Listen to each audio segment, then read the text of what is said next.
Thank you for your clarification on Singapore's position on recognition of Palestine.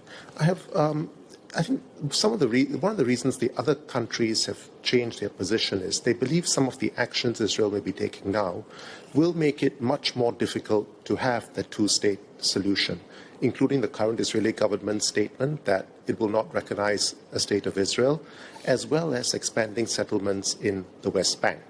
So what these other governments believe is recognizing the state of Palestine now will help to preserve the hope of that two-state solution.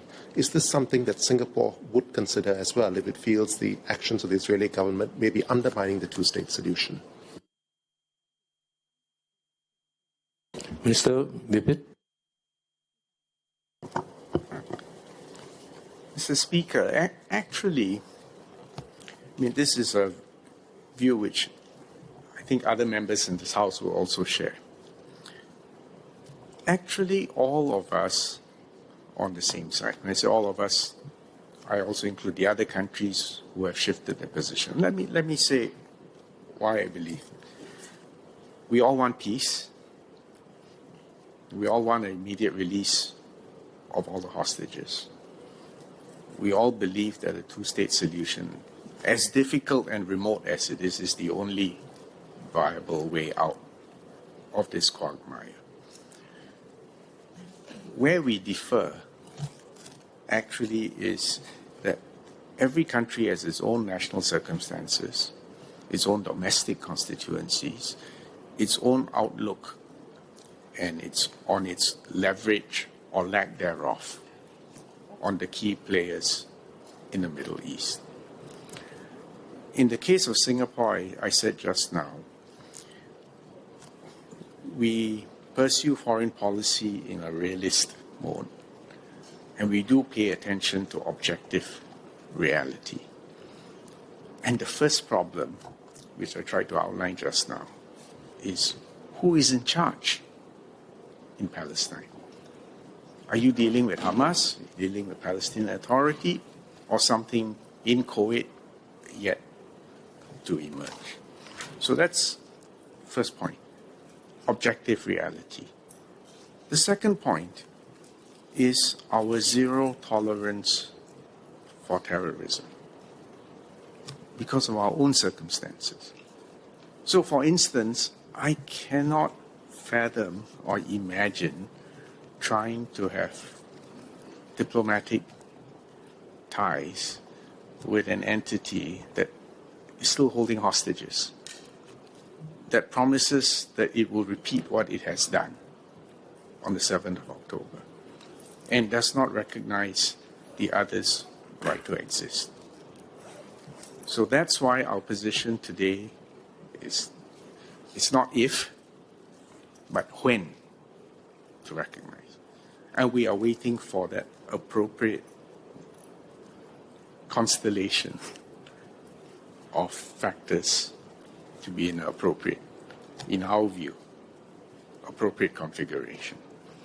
But having said that, you've also raised the point, and many others have as well, that the Israeli government, the current Israeli government, is actually making things worse. The settlement expansion, even their explicit remarks. So both in terms of what they say and what they do, that it is clear that the extremist elements within the Israeli body politic actually are trying to extinguish prospects for a two-state solution. And surely we cannot give them cover for that.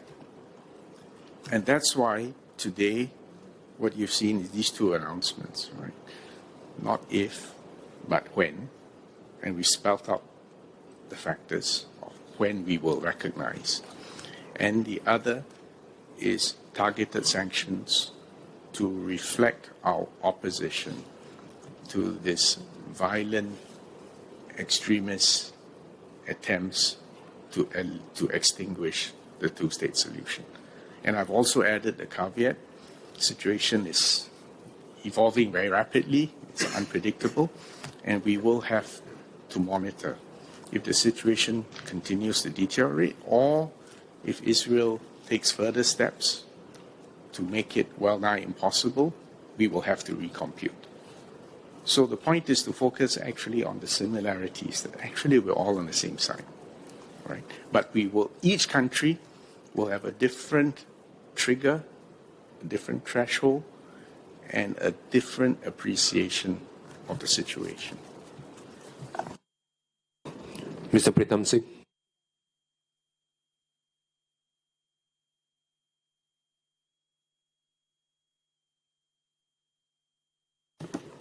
Thank you, Mr. Speaker. The Workers' Party's position on the formal recognition of the State of Palestine is clear in our manifesto, the same manifesto we took to voters before the elections. That has not changed. I note the earlier remarks by Minister going through what had happened in the past. 37 years ago, Singapore formally welcomed the announcement or the proclamation of the State of Palestine. And an important trigger for that was the explicit recognition by Yasser Arafat that the PLO would reject terrorism. Similarly, at the New York, with regard to the New York Declaration, the Ministry of Foreign Affairs also welcomed the Palestinian Authorities' continued rejection of violence and terrorism. With that as a preamble, does the Minister not agree that the prospects of having an effective Palestinian government in place, which is a precondition to Singapore recognizing the State of Palestine, is not a realistic precondition anymore? Given the statement of the Israeli Prime Minister that there will not be a Palestinian state, and one can assume that he will work overtime to make sure that does not happen. And that is separate to the signing of an expanded settlement agreement that would bisect the occupied West Bank.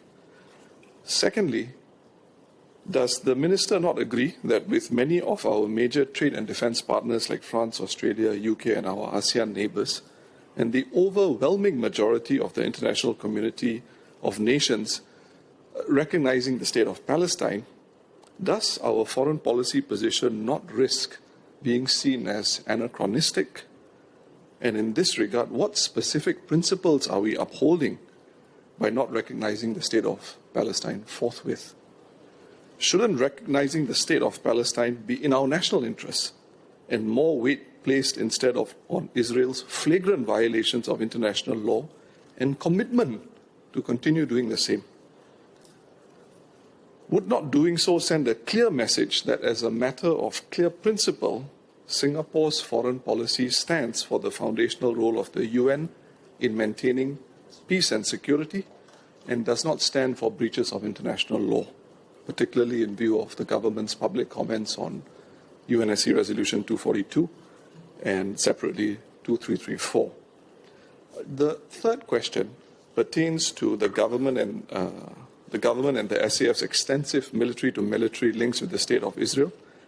Most recent example of this being the joint development of a surface-to-surface missile, Blue Spear, by Singapore Technologies and the Israel Aerospace Industries.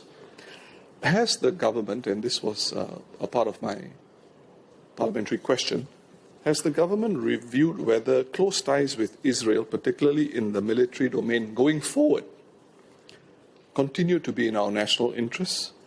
And has the government assessed whether Singapore is relatively over-invested in the Israel-Singapore relationship, and is it not time to diversify in our national interests? Minister spoke of sanctions and announced that more details would be announced later. Do the sanctions that the Minister is foreseeing have any impact on current military-to-military relationship with Israel? My last question is to the Senior Minister of State for Home Affairs. What is the current threat assessment to Singapore and Singapore interests arising from a perception of close Singapore-Israel ties from radicalized individuals abroad and self-radicalized individuals locally? And does the government see a direct link between threats to Singapore and given close Singapore-Israel ties in the immediate to medium term? Thank you for your indulgence, Mr. Speaker. Minister Balakrishnan.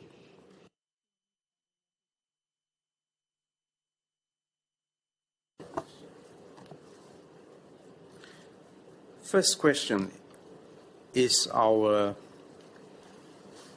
requirement that there be an effective political entity or government on the other side, a realistic one.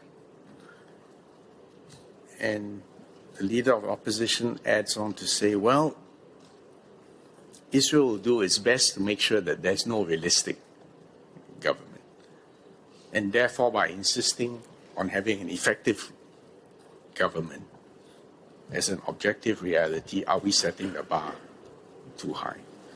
Well, Mr. Speaker, that's why I took some pains in my statement to go through the history of the Palestinian Authority and the very difficult journey to get both sides to accept a two-state solution. I reminded you the two-state solution didn't begin yesterday. In fact, it goes back to the UN in 1947. Israel took what was on offer, ran, declared independence. The entire constellation of Arab countries said no, there'll be one state. You had war. And it is only in 1988 that the Palestinian Liberation Organization, in its proclamation of a Palestinian state, even then only implicitly recognized Israel's right to exist and renounce terrorism. And we welcome that proclamation because these two elements, recognizing the other exists and renouncing terrorism, is important for our national interest. It's not just a foreign policy issue. It's in our national interest. I also then went on to describe the events, Oslo, the elections in Gaza, the 2 decades without election, the violence between Hamas and Fatah, again to point out the lack of an objective reality is not all due to one other party. They've got to get their own house in order. Will we allow, however, Israel therefore to have a veto? And the answer is we cannot allow them to have a veto because our consistent, long-held belief is a two-state solution.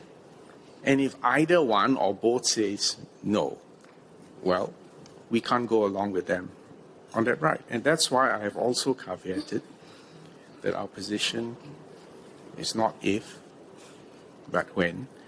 And we have also highlighted that if the situation continues to deteriorate, or if Israel takes further action to extinguish any prospect for two-state solution, then we have to reconsider our position. And then you asked whether we are being anachronistic because several, basically European powers in the last few days have changed position. And in my answer to Mr. Vikram Nair, I tried to remind everyone that actually, on the big picture, we all want the same thing. But that different countries will have different thresholds, different triggers to decide when they take certain diplomatic moves. We, for now, have shifted since May last year, when we said we are prepared in principle to recognize the Palestinian state. Today I'm telling you we will recognize the Palestinian state. When? Effective government, renouncing terrorism, recognizing the state of Israel. It is a shift, but it is also a shift, which I want to emphasize, recognizes, it puts some, you have to clear a certain bar. That amongst the Palestinians themselves, they have sorted out themselves politically to be an effective, unified voice that can conduct foreign policy, that can enter into agreements and make agreements stick and also because of our aversion, our complete aversion to terrorism. So that's why we have taken the current position. So I don't think we are being anachronistic. I think we are being realistic given the circumstances in which Singapore has to operate in our part of the world.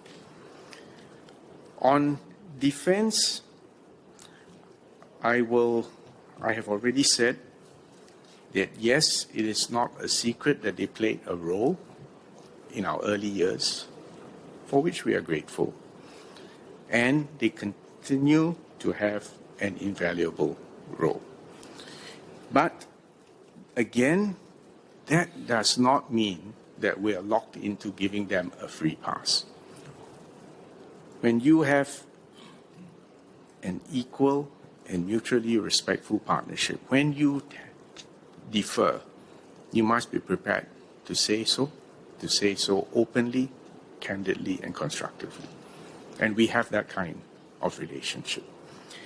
I will not get into operational details of defense. You know that it is the government's established long-standing policy not to publicly divulge details of defense cooperation for national security reasons. So I'm not going to go into that area, but I give you this assurance, we are not being held hostage. Singapore will not allow itself to be held hostage. Beyond that, I'm not going to get into operational details. And as an NS man yourself, I'm sure you understand that. Dr. Charlene Chen. Sorry, Acting Minister first, Faishal Ibrahim. Thank the LO for the supplementary question or clarification.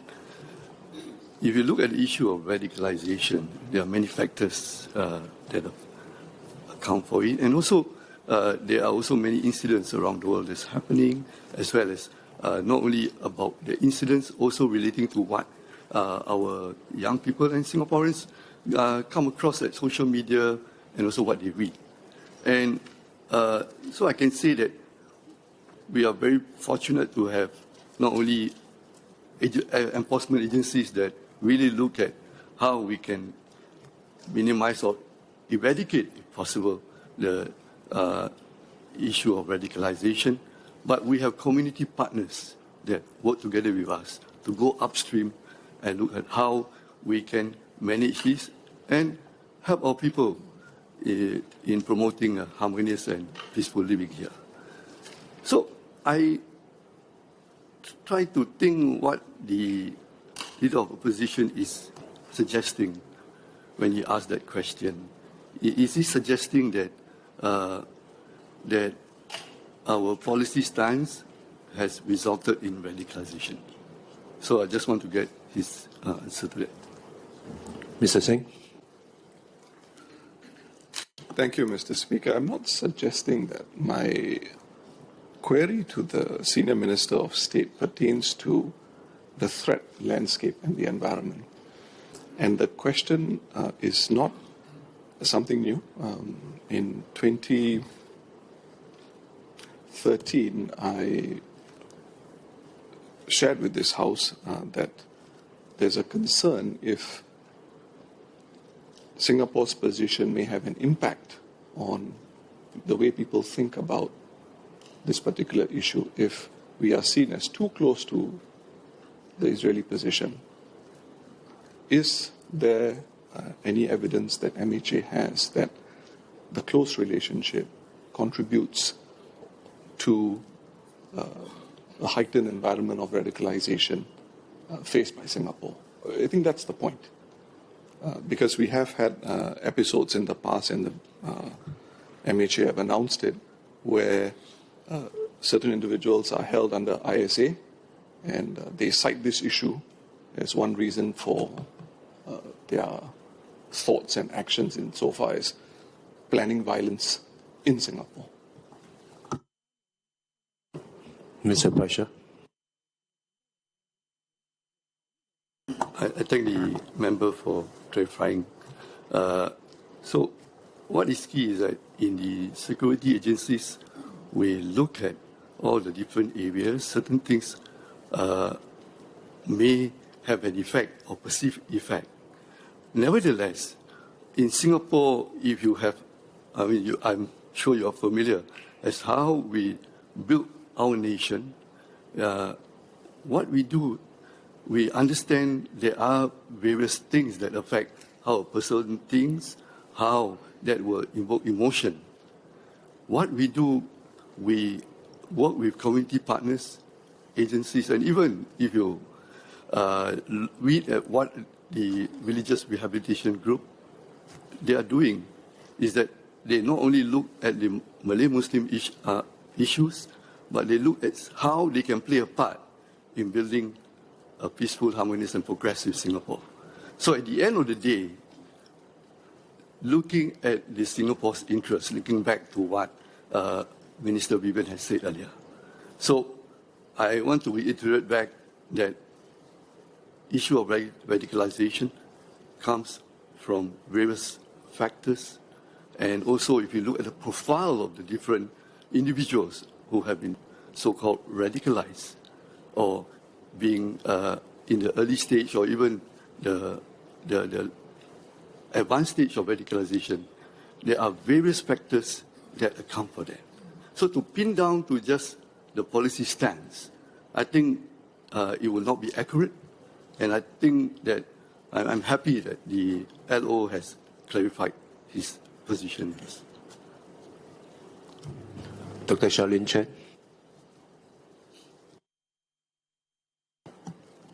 Thank you, Mr. Speaker. I have two supplementary questions. Number one, Singaporeans, including our residents in Tampines, are saddened and anguished by the war in Gaza. They wonder whether the government can take further actions, including tougher sanctions, to demonstrate Singapore's objection towards the atrocities. How can the government better communicate the government's approach and that this approach is the best one for Singapore? And when do we impose these sanctions? My second supplementary question, like Gaza, Singapore is a small entity. Small countries like ours rely on international law for survival. How does the ministry see Singapore's role in speaking up for other small entities or states when injustice occurs? And what does the erosion of international rules in this conflict signal for the security of small states like ours? Thank you. Minister Balakrishnan.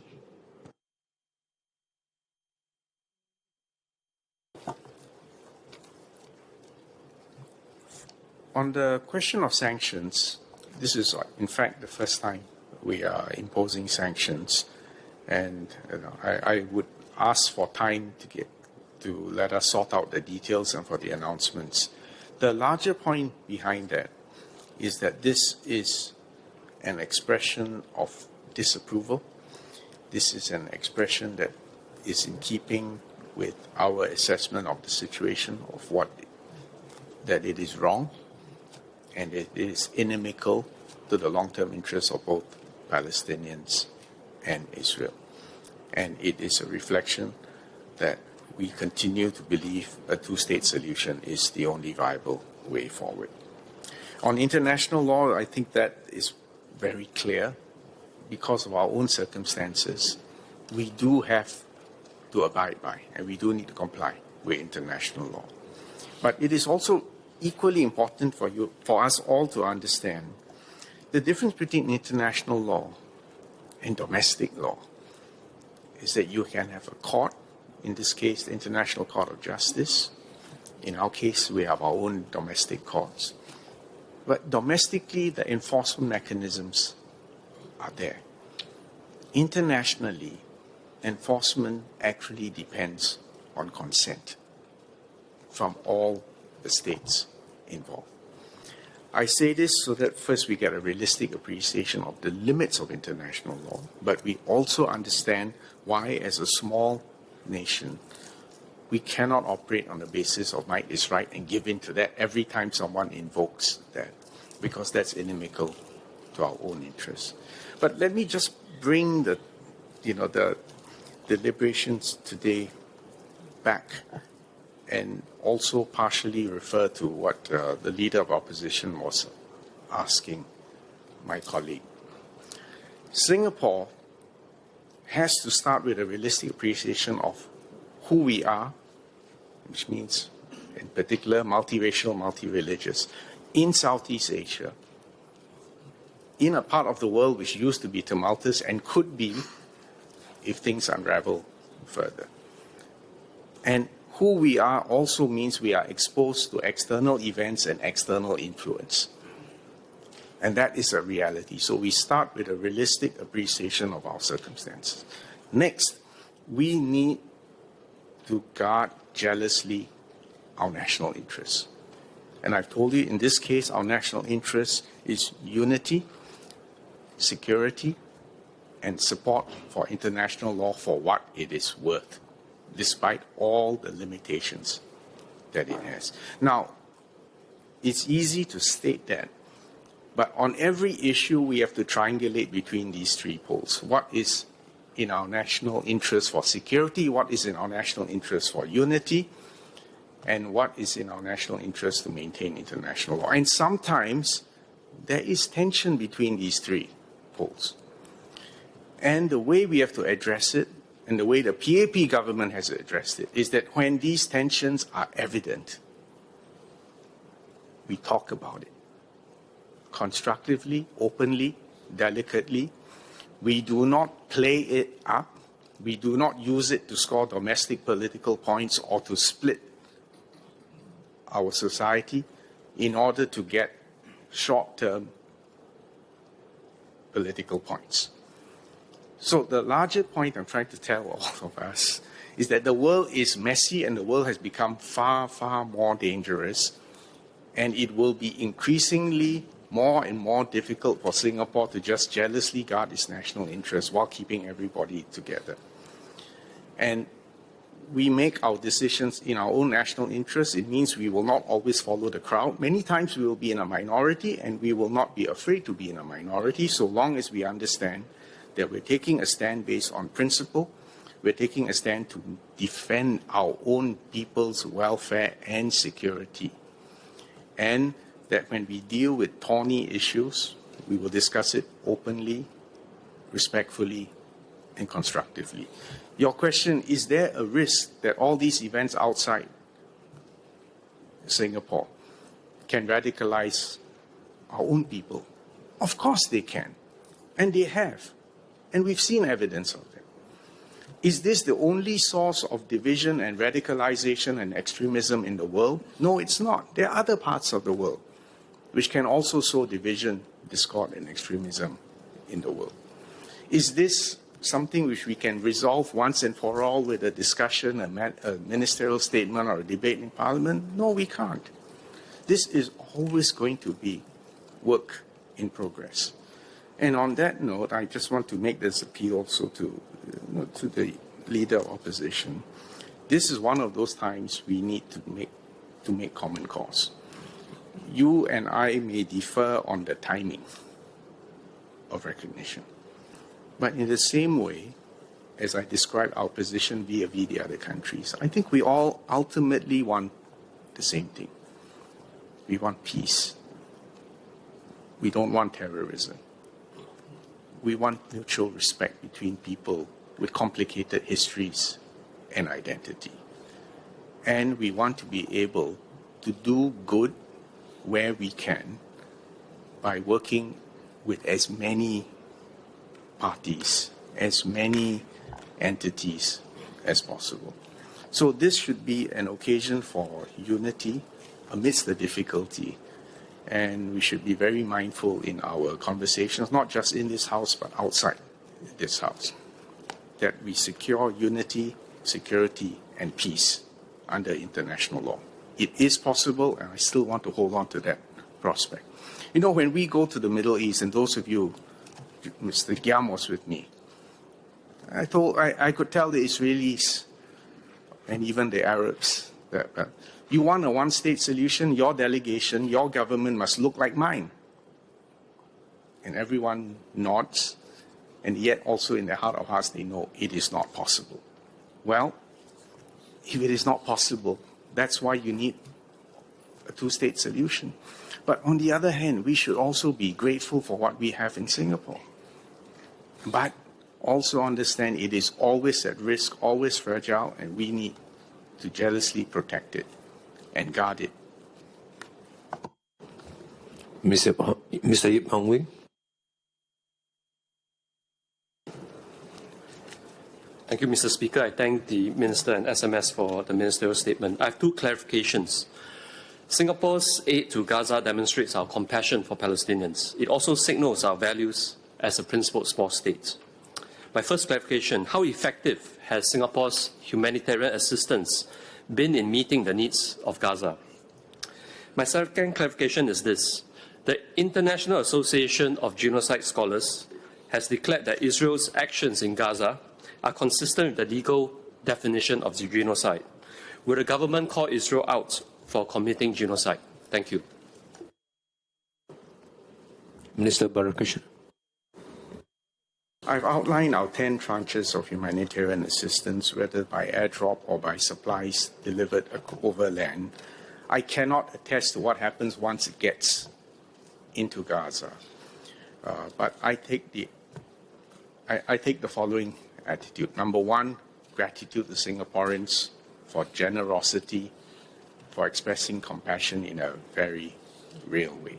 And the fact that the funds were raised in a multi-religious, multi-racial, it is a very Singaporean expression of compassion. That's first. Number two, I'm grateful it was the SAF that played a major role in the delivery.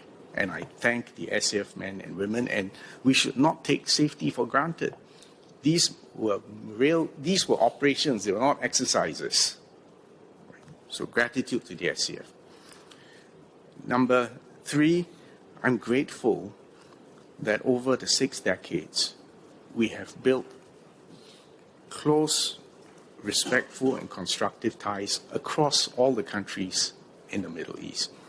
So we can base our Air Force in Jordan, we can overfly Israel, we can airdrop in Palestine, we can work with our Egyptian partners, whether to hand over money or humanitarian assistance, and right now, as I outlined just now, work with Egyptian hospitals to look after people who need medical care.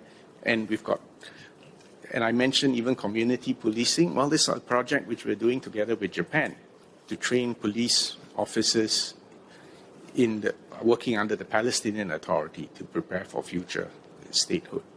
So actually, there's a lot to be grateful for, and to also reflect on the blessings that we have in Singapore. It is a very Singaporean expression of compassion in action. On genocide, as I said earlier in the statement, I would leave this to be determined by the International Court of Justice. Proceedings are in place, are underway. I don't think they have fully heard the arguments on merit, and they certainly have not arrived at a verdict, but we will have to wait for that and to act accordingly. I can share with you what I told the Israeli president, and the delegation members who are with me can attest to that. And I told him, because we are friends, we also have a duty to be candid. And I told him, it is true that the world has double standards, and the world expects more of Israel, because Israel was born from the ashes of the Holocaust. And if Israel loses its international moral standing authority, that does untold strategic damage to your long-term prospects. They didn't push back on that point because they know it is a sincerely held view from someone who hopes for peace for them and their neighboring people, who even in the darkest of times have to hope. They need hope that there is a better way. But again, be grateful for what we have in Singapore. Mr. Saktiandi Supaat, you have 3 PQ, so go ahead. Thank you, Mr. Speaker. I won't be asking 3 supplementary questions, but I'll have one clarification to Minister of Foreign Affairs. It's in relation to the sanctions. You shared the shift in position on the targeted sanctions on the settler groups and individuals. In fact, I'm thankful to the Minister for sharing that position, slight change, because if you look at the European Union, the US, Canada, Australia, Japan, and UK, they also did similar targeted sanctions back in 2024. So Singapore shifting in 2025 is, I think, in some ways not taken very lightly and probably a very principled sort of move, especially when Singapore is a financial hub and seen as a financial center. But my clarification is, Minister, in a more broader perspective, the threshold of taking broader sanctions on Israel or the entity of the country itself. Can you share how Singapore would assess the actions of other countries going forward that have imposed financial or economic sanctions on Israel, and whether there is scope for us to consider similar enhancement measures in a calibrated way? Only in a situation where the Gaza situation doesn't abate, how will we take that into consideration, and how will be our principal assessment be? So my question is, in fact, about the thresholds. What will be our principal guidelines to shift to a different threshold on broader sanctions? Thanks, Minister. Minister Balakrishnan. Mr. Speaker, I will be frank. Sanctions are not something we enter into lightly. But let us also not assume or presume that sanctions will make a major difference to facts on the ground. And I say this not just with respect to what we're proposing for the settler groups, but again, the world's history on sanctions and their effectivity.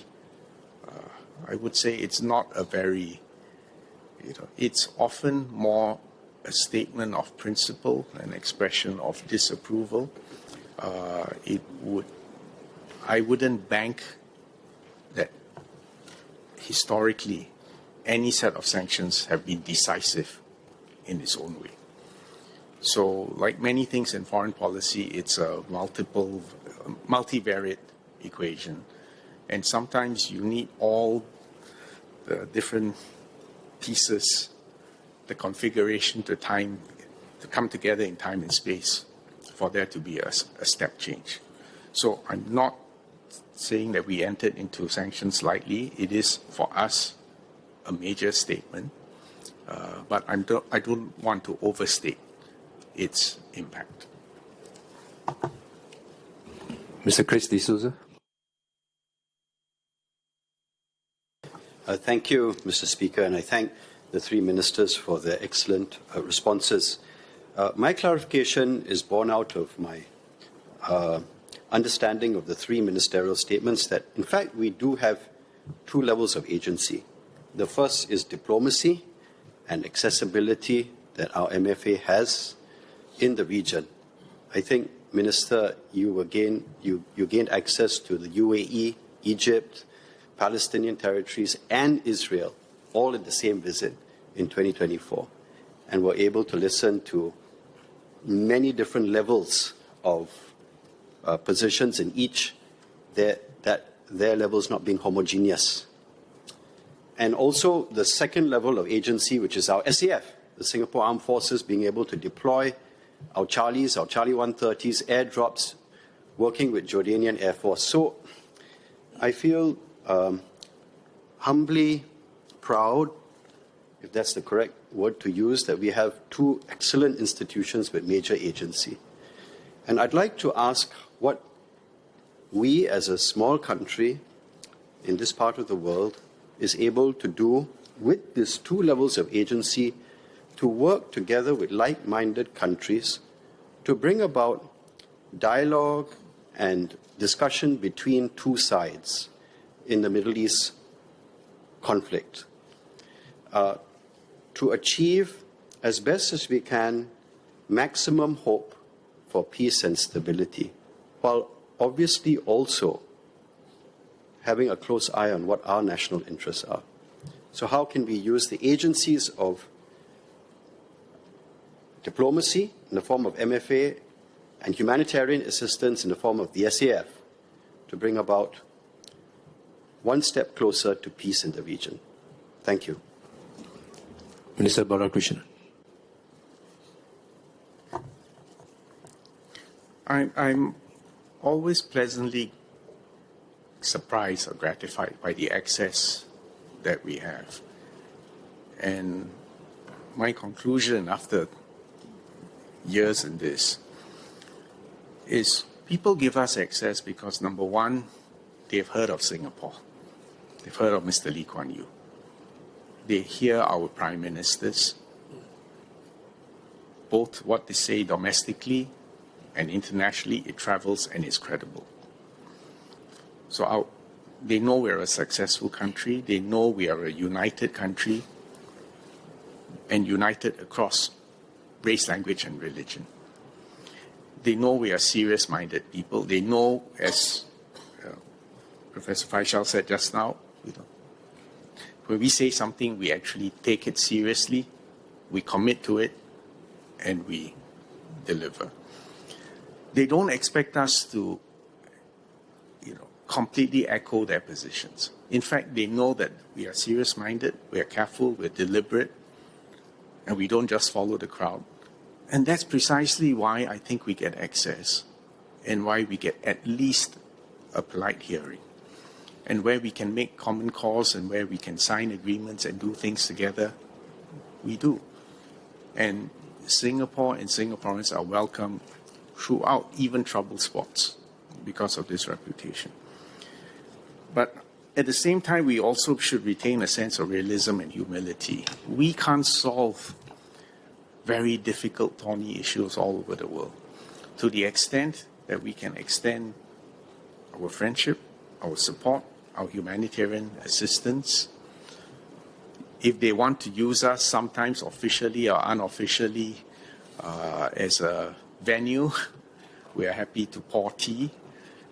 But we should never overestimate our abilities to deal with very difficult issues globally. So I am quite content to play a constructive and a useful role, but not to be made use of.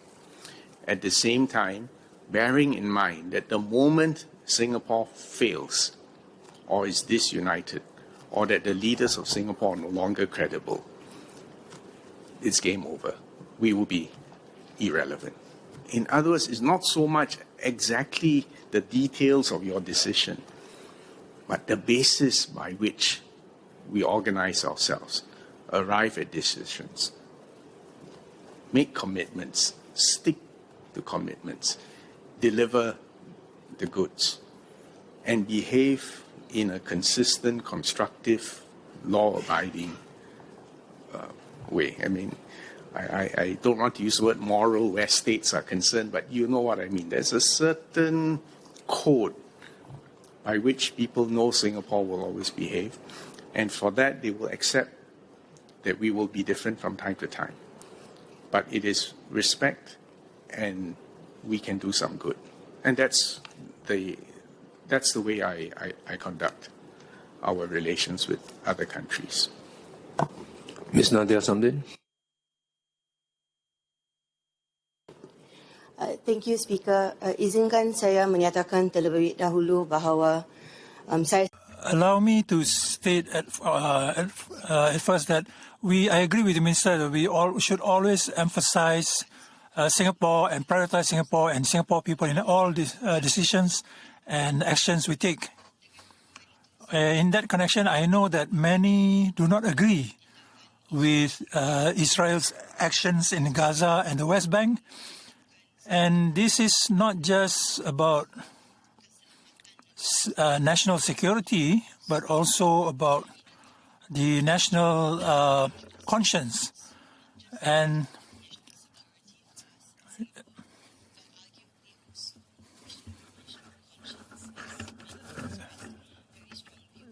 I have two SQs.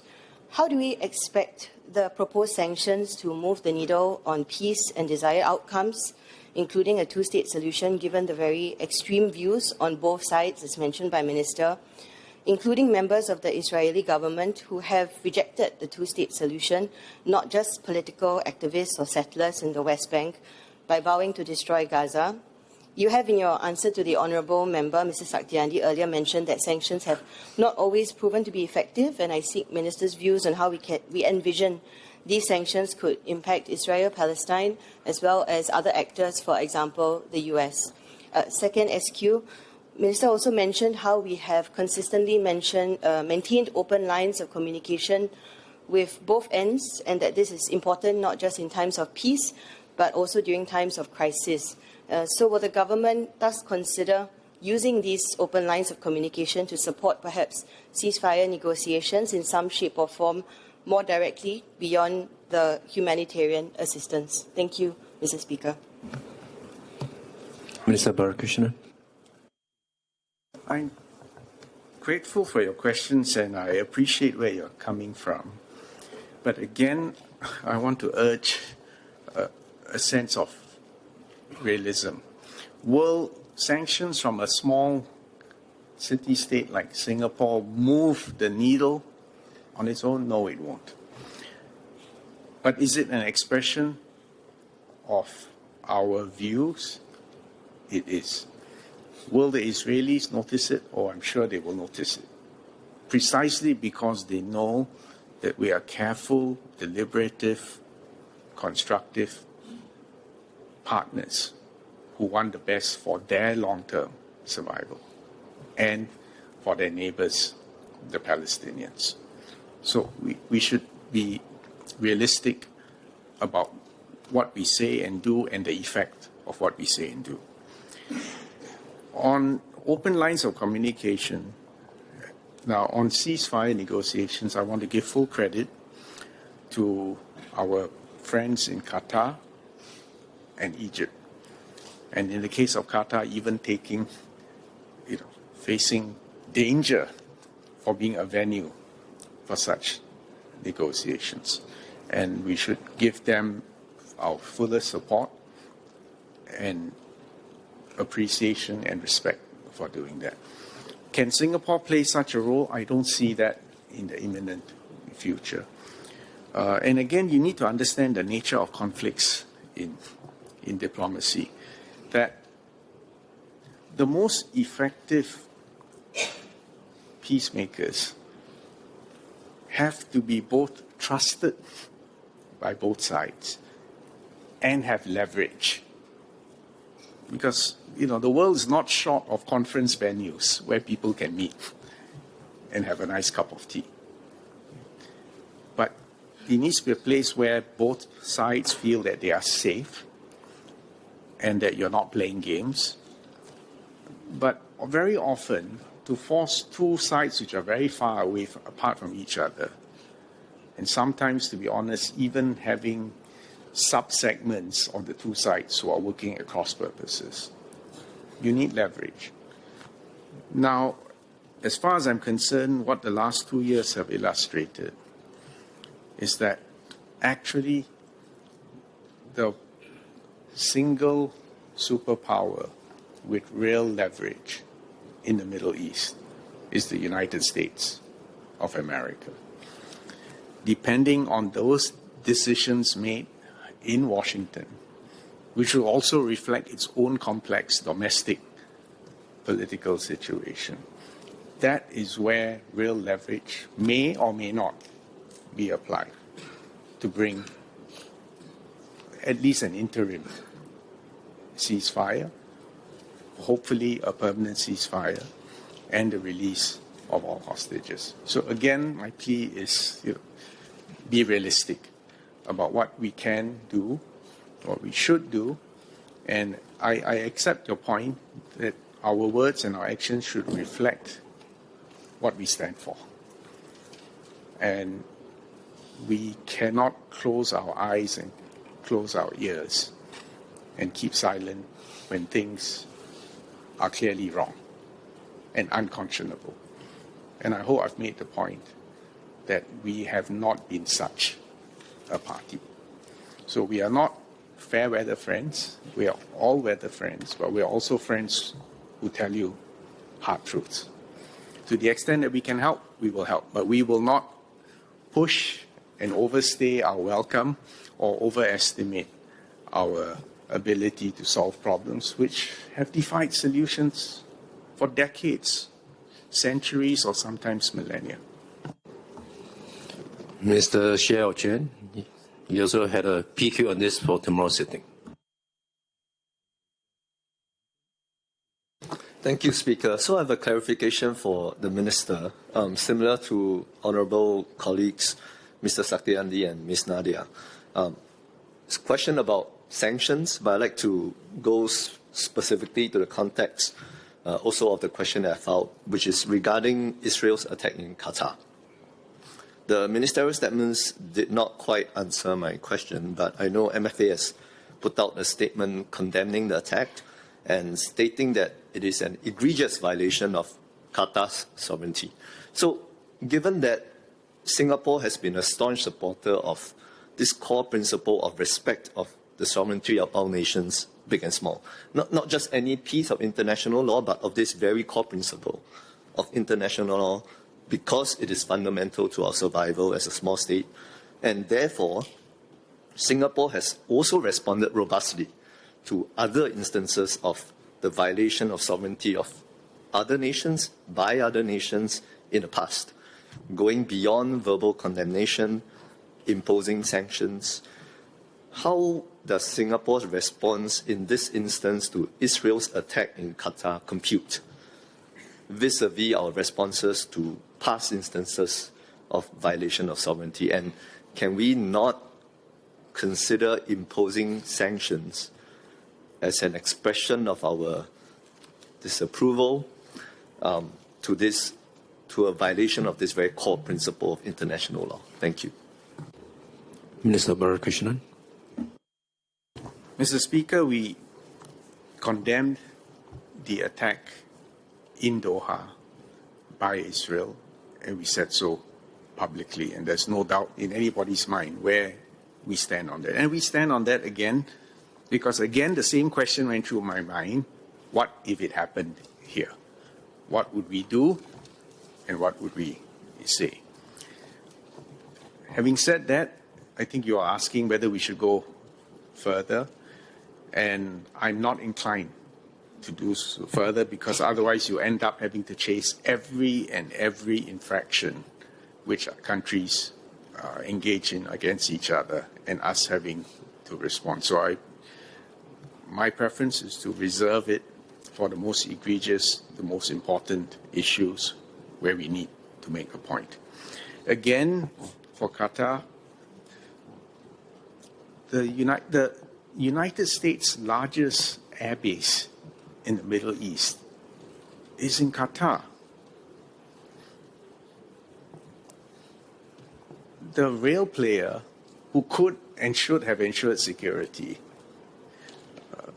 I think I don't need to, I don't want to cause more problems, but you all can think about that, all right? Again, the larger point I'm making to all of us, please have a realistic view of what Singapore can and cannot do.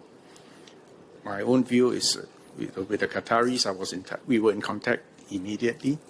They know where we stand, they appreciate it, our stand. But there are some much bigger players who need to resolve the very awkward set of questions that attack posed. But also let's bear in mind that this is a dangerous and unpredictable world. And can you again, I want to persuade everyone to come back to the zero tolerance for breach of international law, and zero tolerance for terrorism, and zero tolerance, therefore, for even accepting any justifications or pretexts for terrorism and harboring them. Again, at some risk, I will also tell you that there are offices of terrorist organizations in our region. It is an objective reality. And we need to be mindful and we need to be careful.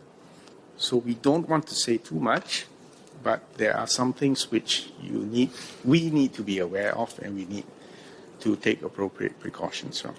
But maybe you should ask Minister Shan for that. Mr. Gerald Giam.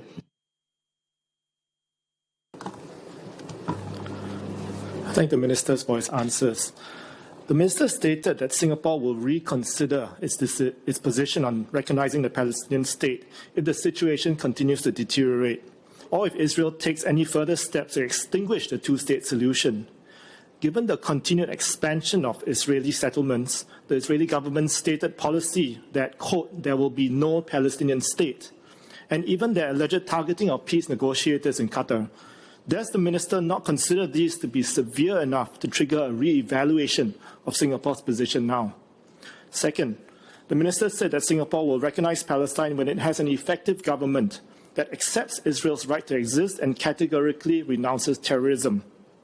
But the Palestinian Authority has already made a commitment to renounce terrorism and carry out reforms. What additional steps does the PA need to take in order for Singapore to recognize the state of Palestine? Minister Balakrishnan. Mr. Speaker, I just made a ministerial statement, announced sanctions, announced conditional recognition. You're already jumping and asking me to reevaluate the position. I would say let's watch very, very carefully how things unfold in the days, weeks, and months. I've set out for all of us our principal considerations and the variables which we are watching, and we will decide accordingly. I don't want to jump the gun and enter into excessively hypothetical discussions. Your second question was, what else is necessary for the Palestinian Authority? I wish they were in charge in Gaza. But you and I know they are not, or certainly not yet. But we continue to work with them, we continue to build up the capacity, we continue to prepare them for eventual statehood and for the time when they can be in charge. I should also add, if you read carefully all the statements of those who have apparently changed position in the last few days, I very seriously doubt any of them can actually begin the actual process of normalization as long as hostages are still held in the tunnels of Gaza. So, it's how... I think the best way to understand this is everyone wants the same endpoint, but there can be arguments about when and how the route you take to reach the ultimate destination. We have had almost an hour of clarifications. I have called on every member who had filed questions on this, except for two, Mr. Sharael Taha and Mr. Dennis Tan. And now I'll call Mr. Sharael Taha first.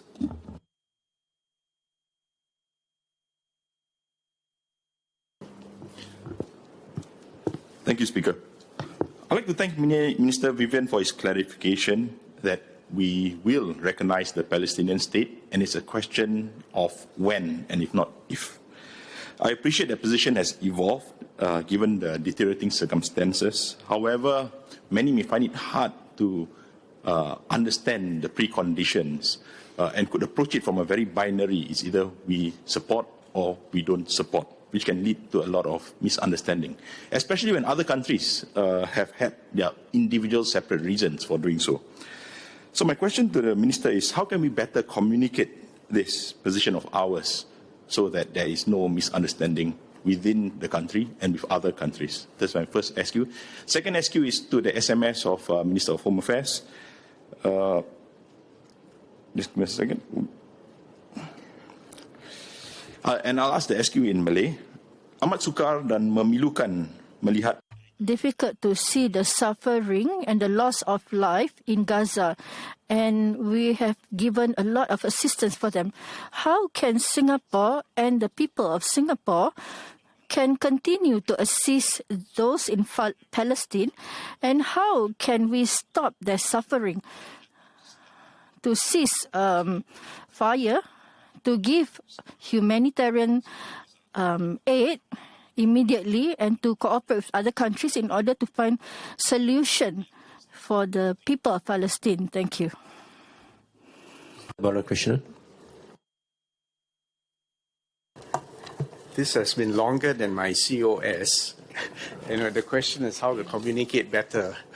I don't know whether it means I obviously have not been able to communicate effectively, or maybe this is a chance for me to iterate the key points. All right, and maybe let me take that opportunity. We believe both the Israeli state and the Palestinian state deserve to exist.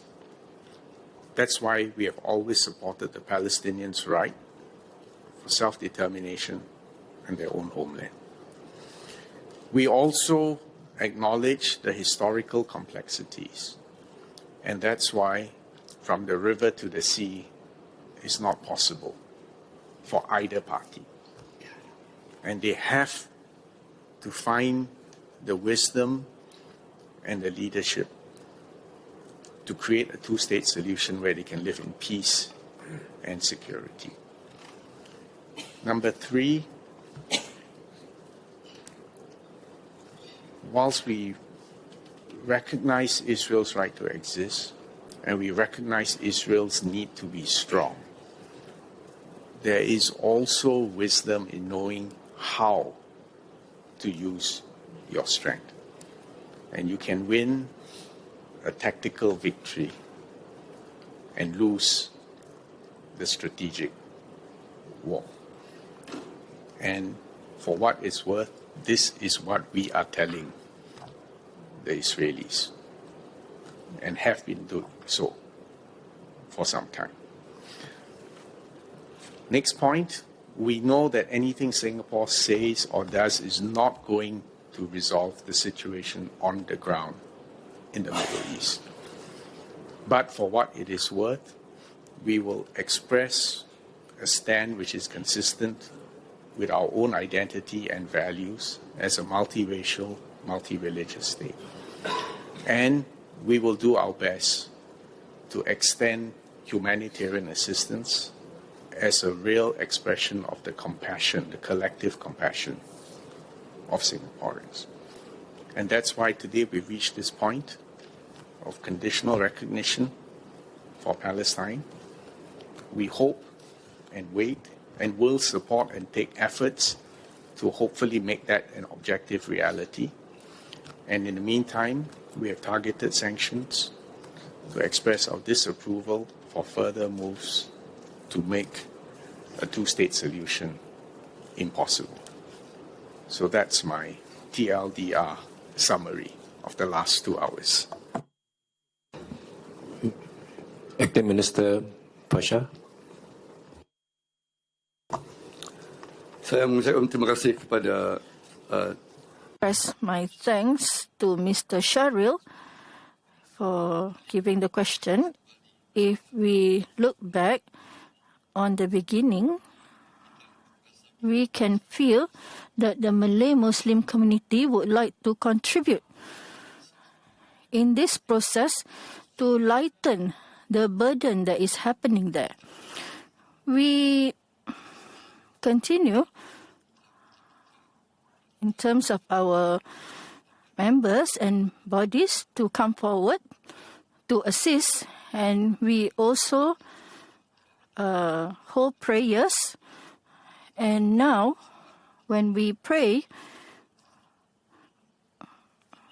we think of them. This is our determination that I can see in our Malay Muslim community, and our community is also together with other communities to come together to give their support, to give humanitarian aid and also to provide concrete and safe ways in order to provide ways for our needs in this difficult time. And Minister Vivian have also shared and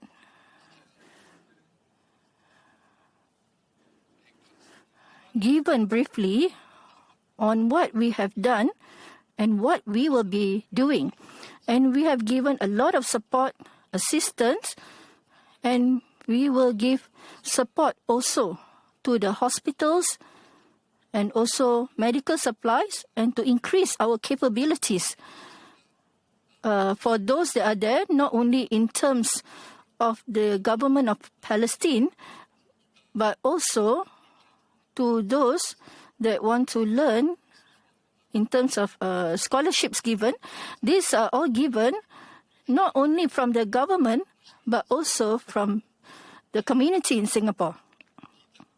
And we also understand that the situation over there is continuous, and we will continue to observe and monitor, and if there's a chance, we will continue our efforts that was given and also to increase assistance to them.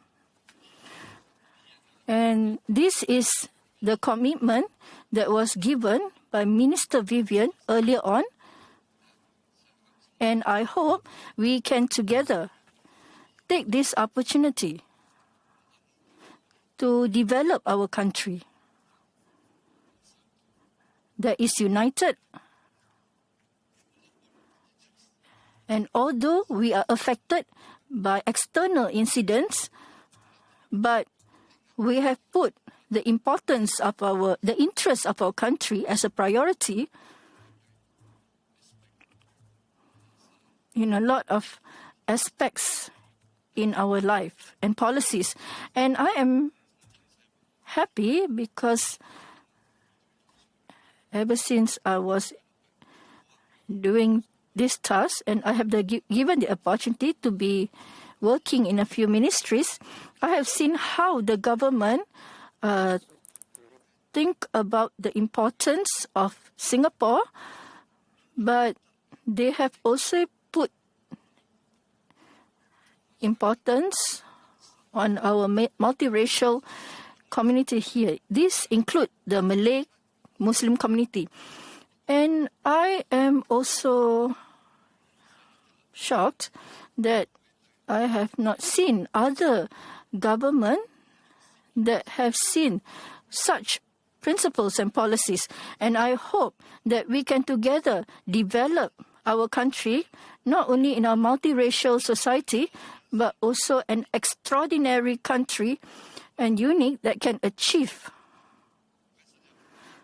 not only the objectives of our country, but also to give opportunities to all races, religion, and all individuals so that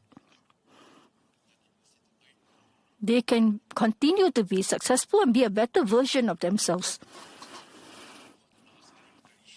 Mr. Deniston.